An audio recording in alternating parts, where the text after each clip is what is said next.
Hello everybody. Oh my gosh, look, there's so little left in our book. It's getting pretty exciting. Do you remember our cliffhanger from Friday afternoon? That was a big one. Remember they found the nest that was in Miss Dickerson's backyard, and they found the photo inside this little house, little home, and it was a photo of Tobin. Oh my gosh, that was so crazy. So let's see what happens next for Lem, Tobin, Charlie, and the gang. Chapter 45 is called Secret in the Pines. I must have dropped it, he stammers, starting to pace the length of the nest. That day we were out here dusting for prints, or you did maybe. That's gotta be it. It's the same one, right? The one in your case? Is yours missing? I don't know, it must be. Go and check, I say. Yeah, okay, you come with me. And that's when we hear the footsteps. Running footsteps. Turn your light out, Tobin whispers. Turn it off, hurry up. While I fumble with the switch, he grabs my arm and pulls me low to the ground, near the pile of old newspapers. The footsteps are coming closer, pounding the dirt, cracking sticks and grinding rocks to the earth. Hard, fast. A large body smashing through leafy branches. Tobin's breathing is heavy and his face is close to mine. His breath smells like Miss Dickerson's hot buttered corn. My heart is beating so loud, I'm sure he can hear it banging against my chest. The footsteps get louder and louder until we can hear the snapping of twigs and the swaying of branches right outside the nest. Then they stop, and he fills the doorway with heavy breath and darting eyes. Who is it? What do you think? Oh my gosh, the suspense. But it's not a Bigfoot. It's a man. Just a man. A wild man with long, matted, reddish-brown hair. At first, he doesn't see us. But when he does, he almost drops the eggs he's holding tight in his fists. What are you doing here? He demands. Sweat is soaking his temples and his tan t-shirt. My hands are shaking while I fumble to turn my flashlight back on. I shine it in his direction, and then he does drop the eggs while he tries to cover his face with his arms. Like we're grizzly bears lying in wait, ready to eat him for dinner. No, please, he begs. He's dirty, and he stinks something awful, like he hasn't seen a Mr. Bubble or a bar of Irish Spring soap in a long time. His reddish-brown hair is scraggly, with matching beard hanging down to his chest, all tied up in knots. He's wearing camouflage pants, and his shirt is ripped across one shoulder, and there are holes in the front. He peers out at us from behind his arms, eyes darting like he's a wild deer ready to run from a hunter. Tobin aims his light on the man now, too. Please state your name and business here, sir, Tobin demands, his voice shaking. The man starts. Tobin, please, I can't. That's when I hear Tobin make the same weird sound in his throat he made that day at the store when the boys came in to hassle him. He slowly lowers the flashlight to his side. What did you say? He asks. Please, just leave me be. Leave me be. You need to leave here. Do you know me? Tobin asks him.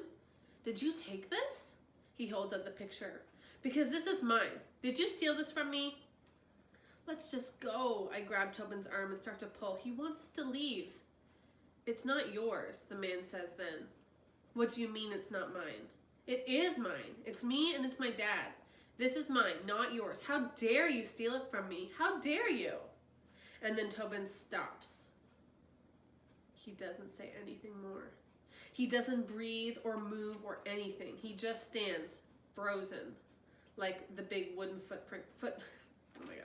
like the big wooden Bigfoot statue at the center of town.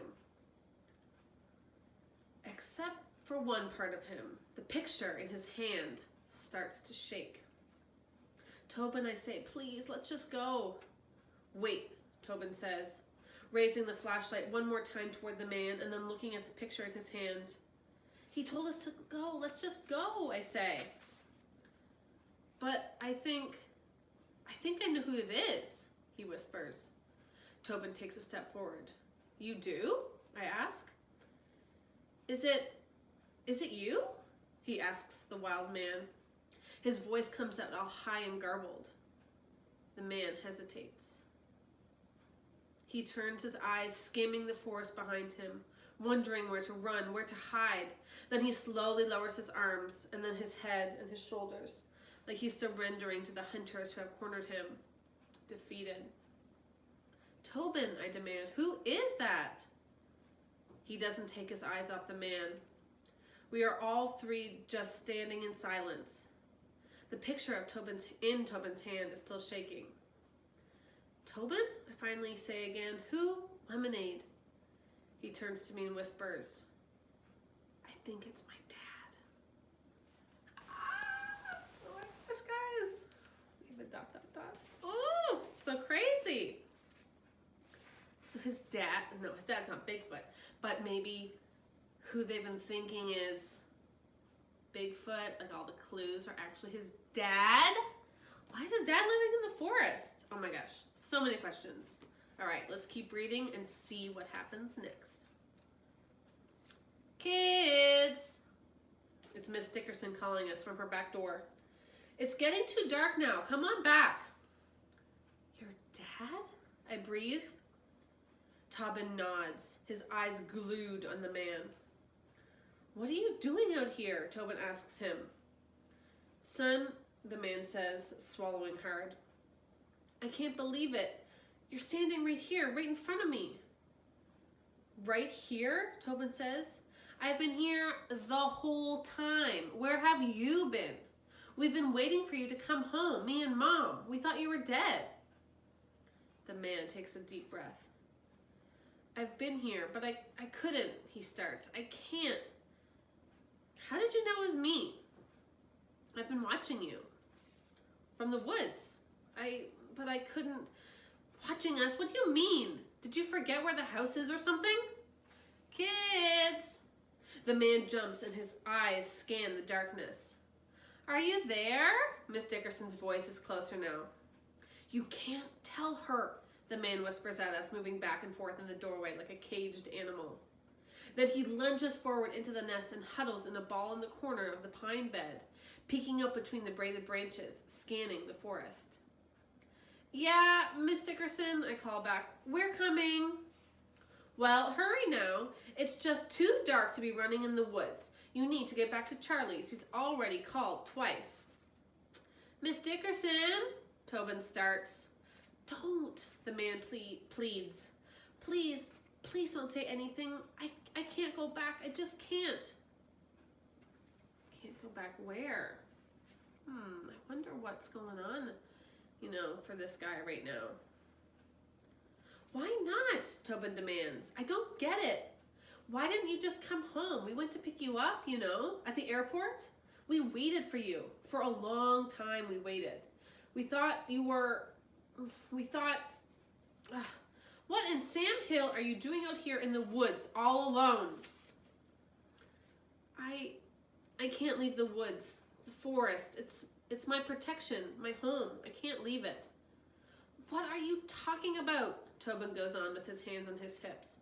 Your home is at the house with us, with Mom and me. You don't understand.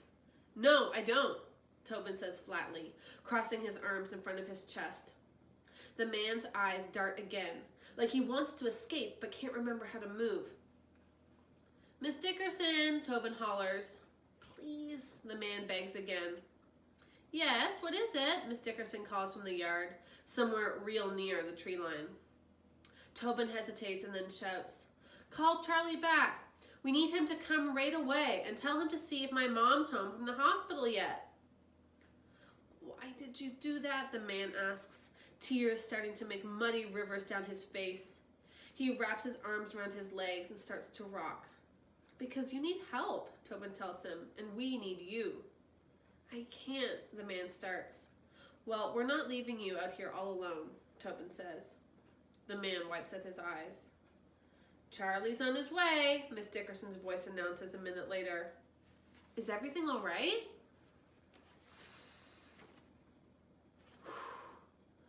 Oh, that's a big reveal. That the person that they kind of felt looking at them from the forest and that kind of thing wasn't actually a Bigfoot, but Tobin's dad? I did not expect that at all. Miss Dickerson just asked, is everything all right? What do you think? Is everything all right? I don't think so. I think there's some untold story that we're going to find out in the next chapters. But for now, I'll leave you with that question. Is everything all right? Is everything all right for Tobin? Is everything all right for Lem and Charlie? What about Tobin's dad? Is everything all right for him? What's going on there? What do you think? So leave a comment in our Google Classroom, and maybe we can see on Wednesday what will happen next for chapter 46 called Reunited. Bye for now.